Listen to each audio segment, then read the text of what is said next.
Final item on our agenda is a discussion item, the 2012 budget. Mr. Scanlon. Over the last, since the last budget meeting that we had, and over the last several weeks in my weekend update, I've asked for questions from the City Council. And I've got probably 15 questions that I've kind of been able to boil down to 10, put them into sort of common areas. So that's the first piece that I have. Then what I did was I took the recommendations at the Finance and Administration Committee from June and incorporated those recommendations or requests into this, what I'll call a revised budget resolution. And we can go through those, what was added, what was subtracted. And then there's been a lot of discussion about pools. So I have 10 years of pool revenue and expenses, and then I have additional pool notebooks that we'll be producing that we'll give to the City Council. And I would tell you, I would have been much further along in this process had I not had to stop and do a lot of pool stuff all at once. So I'm probably about a week and a half behind on this, but I'm catching up quickly. So I'll start with this, which is, and I just termed it a budget discussion, because I'm just going to keep adding to these pages as we go along. It's stapled upside down. Just to kind of the simple budget overview, the 5-year forecast which we shared with the community in June. Fund balance, which is the one financial policy that we actually have adopted as a City Council policy and a target. Just a kind of a recap of revenues and expenditures. And this is really to help the public as we continue the discussion with the public about, how our budget is put together. Is this online? It will be tomorrow. Okay. Capital equipment, sort of every city has done the same thing, and we all find ourselves at the same point, which is you can't not replace equipment and it not hurt you and cost you a lot as you get down the road. When you get to page 3 are the questions of the City Council. By the way, these are not necessarily unique questions that we're experiencing here. The same questions are being asked, especially Prairie Village over the last 3 or 4 months. Travel seems to be the one that everybody wants to ask questions about. I had a question about travel. I broke it down legislative and administrative services. It tends to be what's the city administrator doing, what's the City Council doing. And then a question about per diems over the last 3 years, 3 years being 09, 10, and 11, knowing that about the second quarter of 11 we went to P cards. And just the question was, what per diems have been paid. A question that I've received, I think, 3 or 4 times over the last 3 or 4 years, the mayor's cell phone. The questions have started with, typically, why do we spend $3,000 a month on the mayor's cell phone? And then I go, well, it's not $3,000 a month, and then it's $3,000 a year, and it's not $3,000 a year, it's $150 a month or $1,800 a year. And then what is the city's policy as it relates to cell phones citywide? We have, and we adopted it within our personnel manual, I want to say 2 years ago, and that was a function of the, what I would call the IRS coming in and saying, if you have cell phones and you're using them, and they're city cell phones, you have to go through every cell phone bill and you have to break out all personal calls or all non-related business calls. And when we looked at the number of cell phones that we had that were city related, we said there is no way we can dedicate a half a person's time to doing that, because that's what it would take in order to do it effectively. And so what we did is we turned it into a cell phone allowance, which is a taxable benefit. So the average that is paid is $57.57. And from that, state, federal, Social Security, Medicaid, Medicare, KPERS, KPNAP are all withheld because it's treated as a taxable benefit as compensation. Okay, is the mayor's treated as taxable? No, it's not. Can we ask why? It's similar to what you'll see in our police department. There are certain positions within your city, chief executives, detectives, police chiefs, that you can make a reasonable argument that they're always on call 24 hours a day. And so it hasn't in the past, and there's not a need to. And then you'll see a little more discussion about cell phones, because there are some city cell phones and there's a reason for it, and some of it has to do with protecting employees' privacy. You don't want detectives personal cell phones out there because then they can track down detectives or police officers. And so there are some instances where you're going to see that we have city cell phones for a particular purpose. Question about what is the agreement between the city and Mission Square? The question was, I thought Mission Square was a not-for-profit, they don't pay taxes, and the answer is yes, they are.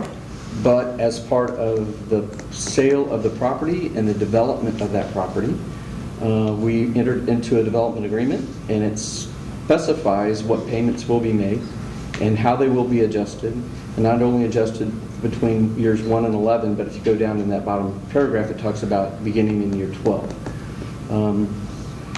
Essex will also pay a transportation utility fee because they generate trips, but they are not a large trip generator. They're like a residential property. So while there will be some change to this fee in terms of it generates trips, it's not going to be substantial. It just doesn't generate that many trips.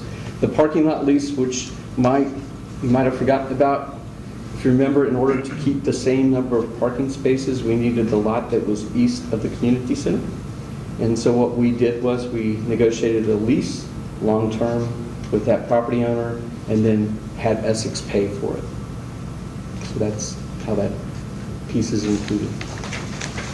Then I got a question about why isn't the city doing more in terms of joint services or collaboration? And I said, well, first, there's probably a lot of things that we're doing that most people don't know we're doing, so why don't we just kind of flush them all out and put them in a table for people to see. Police is at the top. Those are sort of all the joint things that are shared by our police department with the county, our police department with other police departments.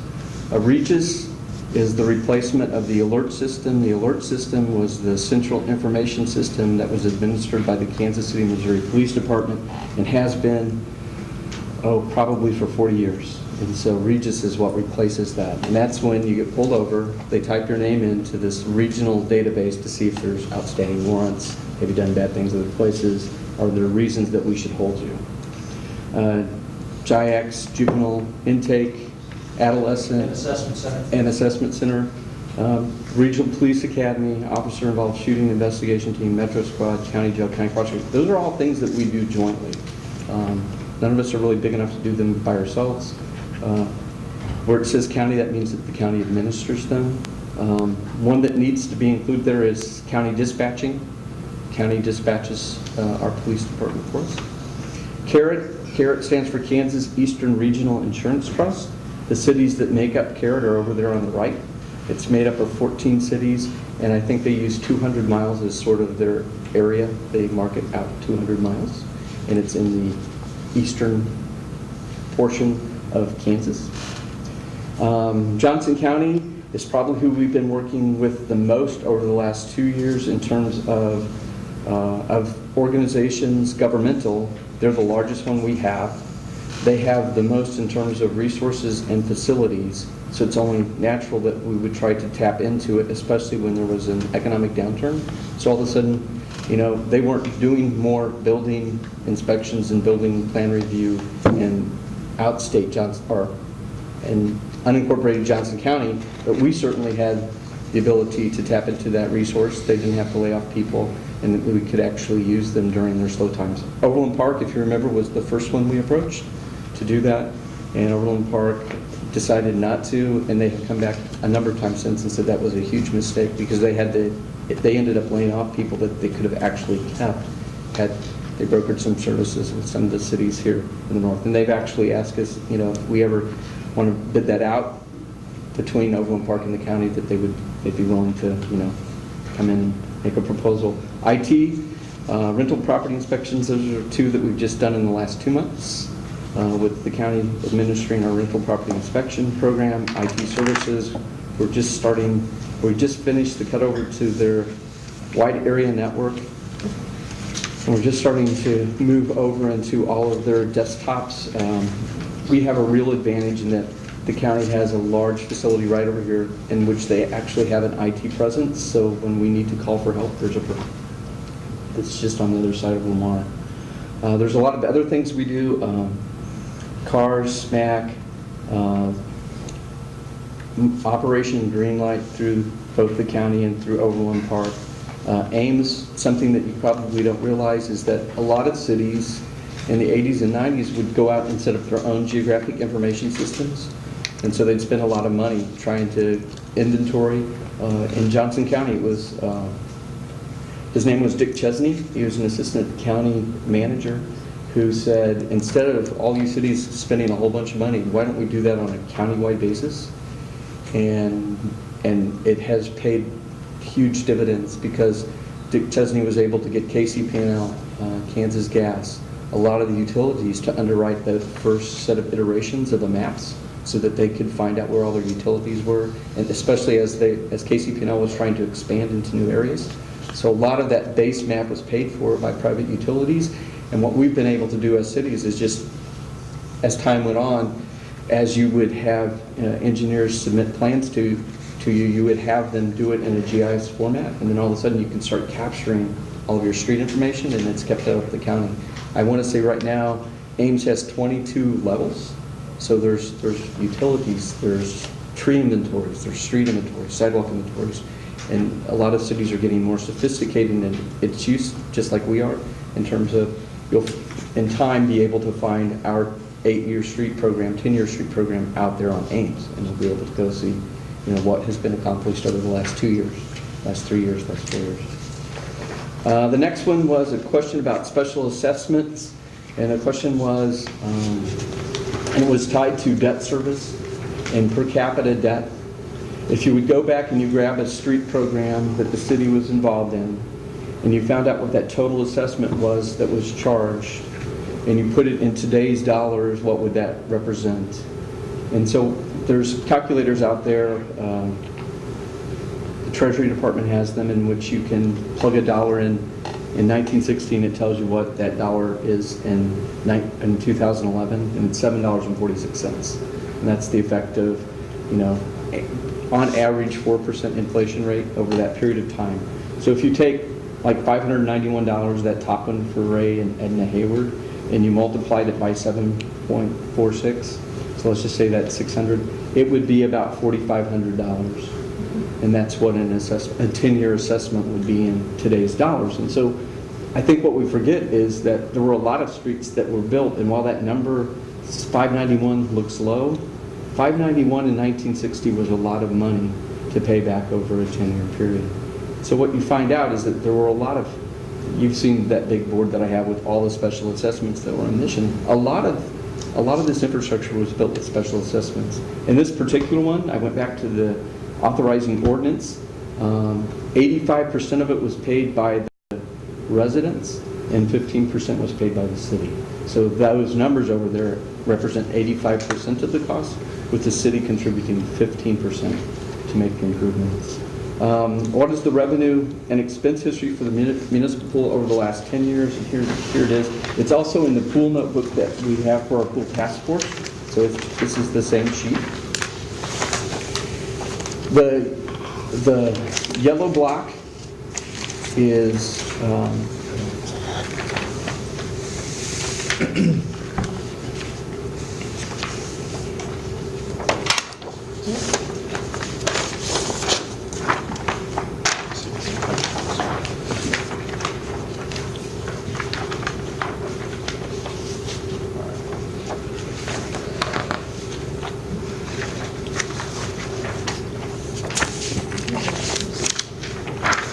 Yellow block. Mike, going back for a second, you said the special assessment for this particular example, 85% was by the resident.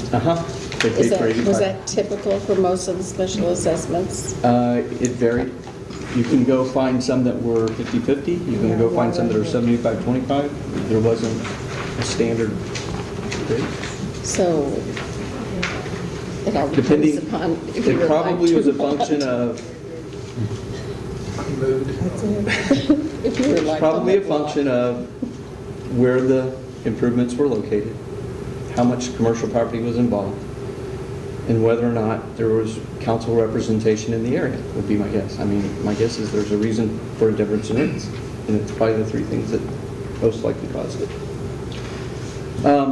The yellow block, if I remember, is Is that without capital, Lord? That includes capital. Yellow includes capital. So that includes any capital investments that were made. So when you look at that cost recovery rate, it'll be lower in the yellow block as compared to the green block. The green block only looks at the operations of the pool, saying that capital is one of those investments that you make and that you make on a periodic basis. And at the same time, it's one that in time you'll probably make another big investment and that capital will go away, and it's that operating expense that you need to look at in terms of its matching up to your revenues. And you can kind of see where we've been. What's kind of interesting is that we actually have improved over the last 4 years compared to 04, 05, 06. If you look at 7, 8, 9, and 10 in terms of improvements in terms of operating, meeting or recovering more of the cost of the pool.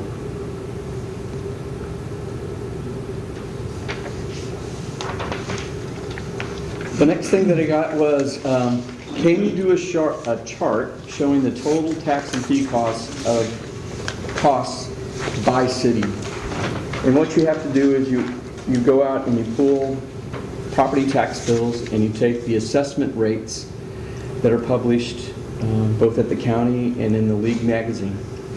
And then I took changes in those assessment rates that we know. Kansas City, Kansas announced on Monday that they were going to adjust their mill by 8.9%, so I was able to adjust their mill by 8.9%. Overland Park is recommending a 4.1 mill increase, so I was able to adjust Overland Park's mill increase. Prairie Village is anticipating 8 to 9/10 of a mill, so I went and adjusted their mill by 8/10, the lower number. Roland Park's mill went up last year, so it's taken into account. Fairway, I had their mill rate from last year. I don't know that they're increasing it this year, but They're not. I can't tell. That was just announced this week. Yeah, they did not recommend them. Now, did they talk about their stormwater utility? No. I 'Cause- didn't see that. Yeah, I think their stormwater utility is going to go up from 60 to 84, which is $2 a month, so it might be something that but I factored in what I knew from my SMAC committee in terms of stormwater rates that people were talking about. I plugged all those in with all of the fees that we currently charge in stormwater utility, transportation utility fee. The other thing is understand that Roland Park, when they do a SMAC project, the way they do a SMAC project is 75 is paid by the county and 25% of it's paid by special assessment. And if you're familiar with Roland Park over the last couple of years, they just assess everybody. There's not a discussion. If the project's approved, the special assessment just goes onto the tax rolls. So I took into account special assessments that I knew existed in Roland Park and in Prairie Village as it relates to storm or street projects that people have. Fairway has a solid waste utility, Roland Park has a solid waste utility, Prairie Village has a solid waste utility. I plugged in their solid waste utilities as well. When you take all the fees, all the special assessments, all the mill rates, and you put them all together, and I also made sure that I captured Johnson County Fire District, because in the case of Overland Park, they have a fire department. In the case of Kansas City, Kansas, they have a fire department. In the case of Roland Park, Prairie Village, Mission, and Fairway, we share a fire department. So you have to, in order to equalize that rate, you have to bring that fire department cost in so that it's appropriate. So this has as close to you can get in terms of balanced services, special assessments, and fees. So once you roll that all in together, you get this chart with KCK way out on the right. Overland Park, by the way, used to be half of what the four in the middle were, and Overland Park has quickly cut the gap.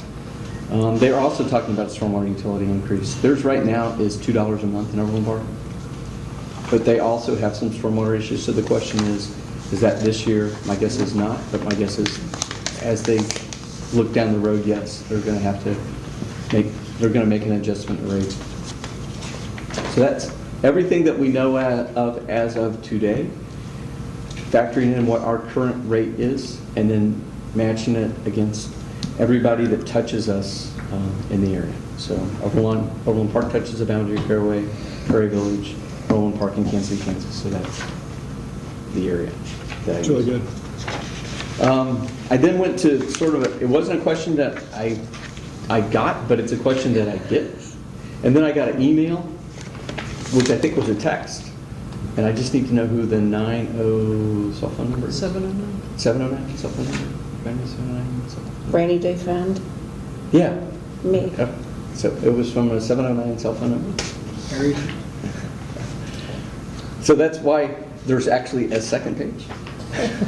And the 709? Yeah, what was interesting, I had this, and then the question was, can you give me the last 10 years? And I go, well, gee, I only have to add another page. I thought it for sure had my name on it, but just my number? Just your number. Sorry. I go, I wonder who 709 is. First, this is the county budget now. Yeah, so it's the 10 million in fund balances, and we could have paved the streets in gold. It's the one that I heard when I got here, and it's the one that I hear even, it's the one I heard when I was a finance director in Merriam in 1989. Yes. It's the one that gets repeated and told over and over and over. There might have been 10 million in total fund balance, but there was never 10 million in the general fund. And if you look at the last 10 years, this is the 10-year summary of the general fund. And in the description, I actually gave a 15-year summary. So in 15 years, the highest was 3.2, and that was in 1996. And by the way, the lowest was the next year, in 1997. That's when they bought all that property and did all that work. And which is how I said, the decrease in fund balance is attributed to buying land and beginning the design of the community center. So That's they right. bought land and started designing the community center, so the fund balance sort of got wiped out in the following year. And then this gives you a table of fund balances, and I did the last 5 years on the first page, and then after I got the cell phone email, I did. From the mysterious person. From the mysterious person, I did the previous 5 years. So there's a 10-year bar chart.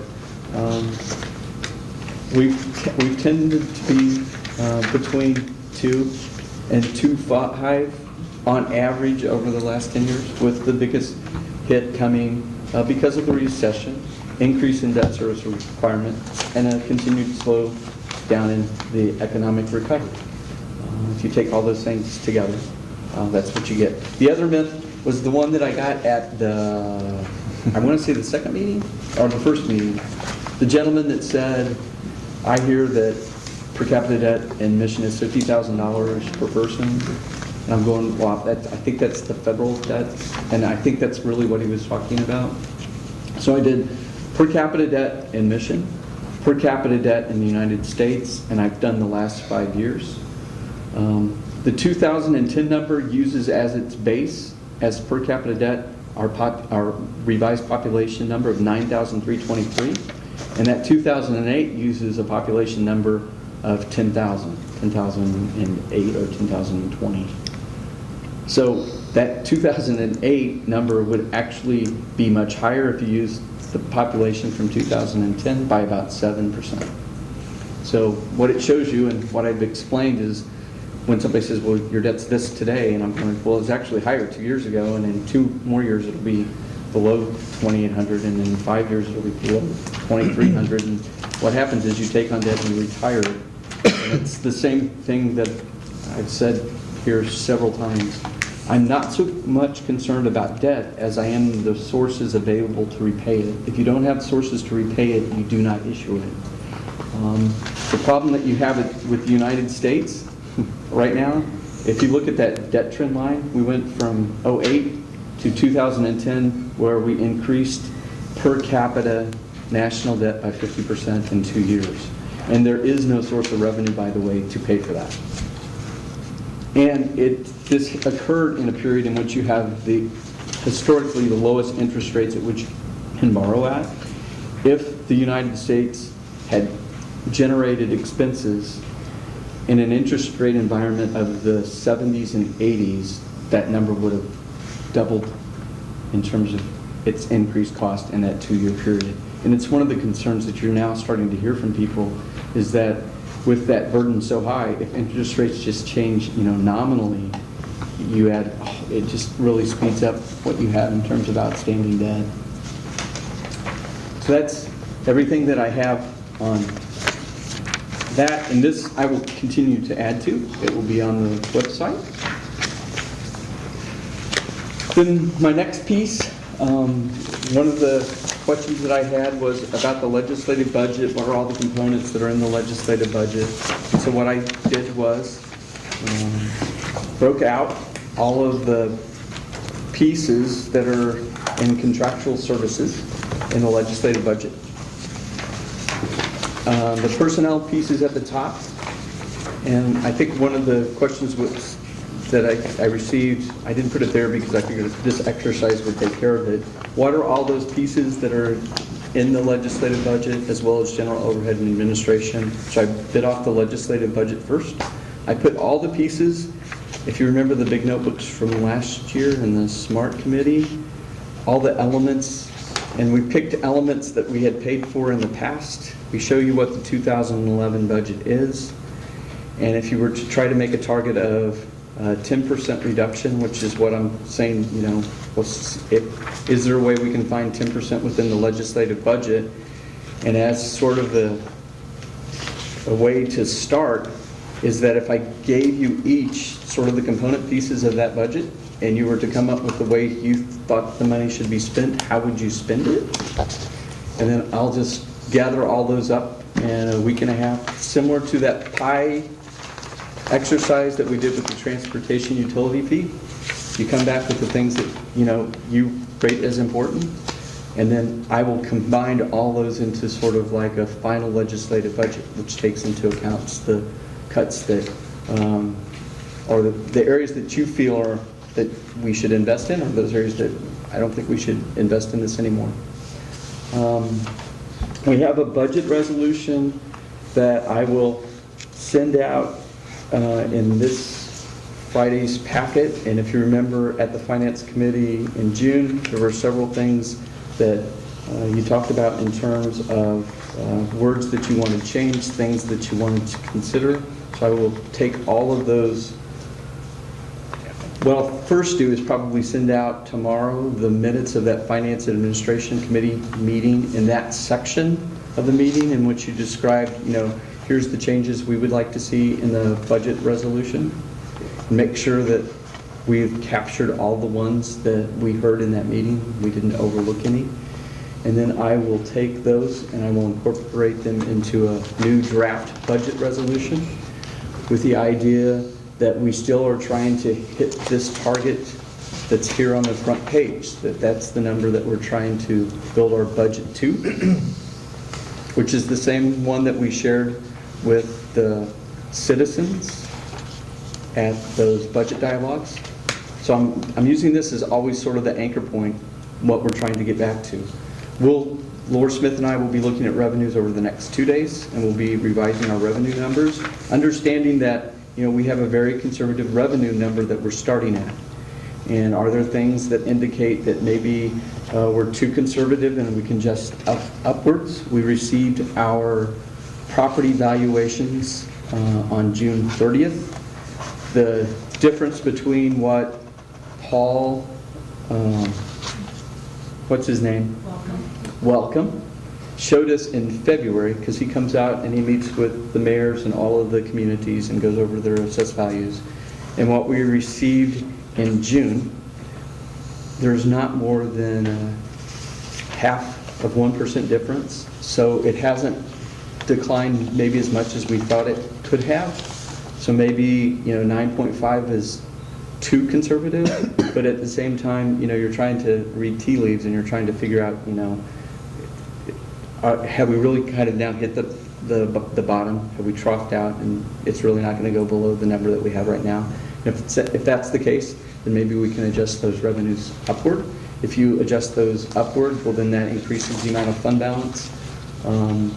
But I would tell you that we've always used fund balance as one of the targets to fund, so that you always have money available. So when you have downturns, and guess what? We can actually demonstrate how important fund balance is.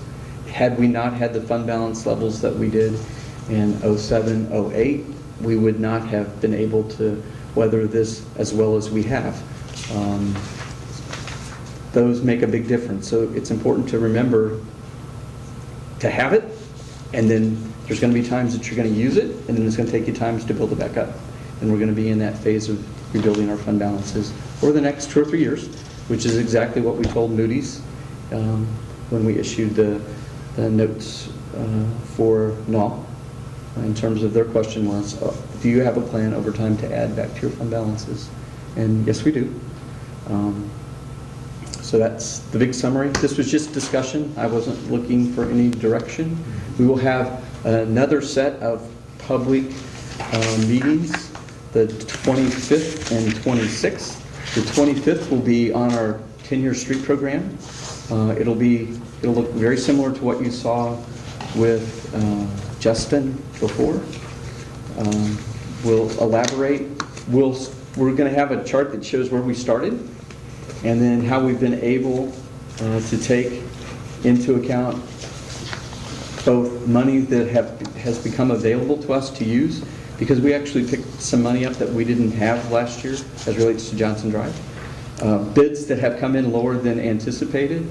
The rate at which we're going to be able to slurry seal and microsurface and mill and overlay streets.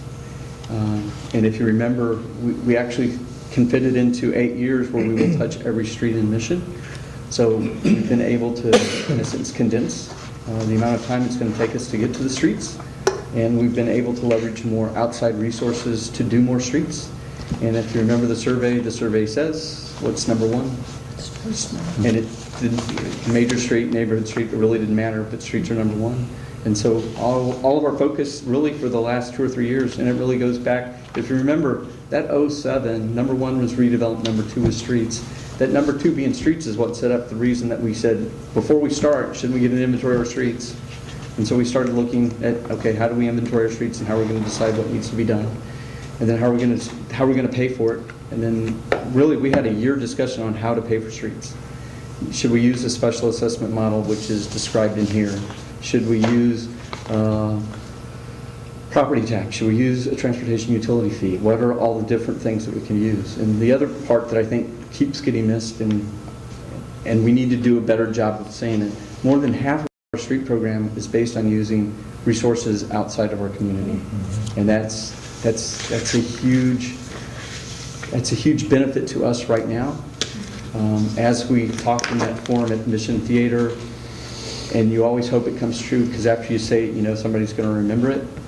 I remember saying, there is never a better time to try to bid street projects than right now. I believe we're going to see significant savings over the engineer estimates that we received. I think we can actually get them done faster, and we're not going to have to incentivize them as much because the contractors are looking for work. And so here's how Null Avenue turned out. It was $1.1 million less than the engineer's estimate. There are no incentives in that contract, by the way, for them to get done sooner. Their anticipated end date was November 25th. They will be substantially complete by July 25th. And there were no incentives to make them go faster. The fact is there's no work for them, and so they went faster by a function of no work. So we're getting projects bid cheaper, and we're getting them much faster, because we thought we were going to have to do it over 2 years. That's good. And we got it That's done great. basically in 4 good. months. Doesn't it? Oh, yeah, that's right. Very nice. Once you get the lights up. Lights are Here's my red pen. So Mike, we just put on if we want anything changed, we Yep. put the change, and if we don't want anything changed, we leave it alone. Right. And then just get it back to Martha or I, and then I'll put them all together. So July 25th is going to be streets. What time is that? 7 o'clock. And then July 26th is going to be all of our utilities. Because we get a lot of questions about, what's SWU mean? What's stormwater? What's SWU? What's a TUF? And go over each of our utilities and what they pay for, and what we expect the rates to be, and how we establish the rates. And then on the 27th, the work session. And then that evening, Karen Fox is going to come back and do a public presentation. She's going to first do the Downtown Visioning Committee, and then she's going to do a public presentation on the same night. So I'm trying to put them bookend. And my guess is it'll look similar to this. That was 72 slides. Yeah, there's the one that's got the quadrants, which once you see where you are on the meeting, I don't know that the quadrants help that much. So my guess is we're going to condense that down to 50 and leave more time for questions at the end. And I think a lot of the questions will be in comparison to other communities, since you're in another place every week. Oh, thank you. You know, how are other cities approaching these surveys and what do they see? How we're prepared to defend the data. Correct. You know. Correct. Yes. A couple points of clarification others may be interested in. We may or may not be Put that in the interested minutes. in your points of clarification, but please. That's all right, Debbie says Matrix more than you do. I will get better. You are You know, getting Susie, better. it should be another bag of chocolates each time. Hey, where are they, by the way? I already delivered one in advance of screwing up, so How come they're not here on the table? that's not my problem. All right, points of clarification, Who's yes. holding them out? The 2012 total expenditure that's on the front sheet of your handout, the 10.144, is that if we did not make cuts, or is that with anticipated cuts? That's without.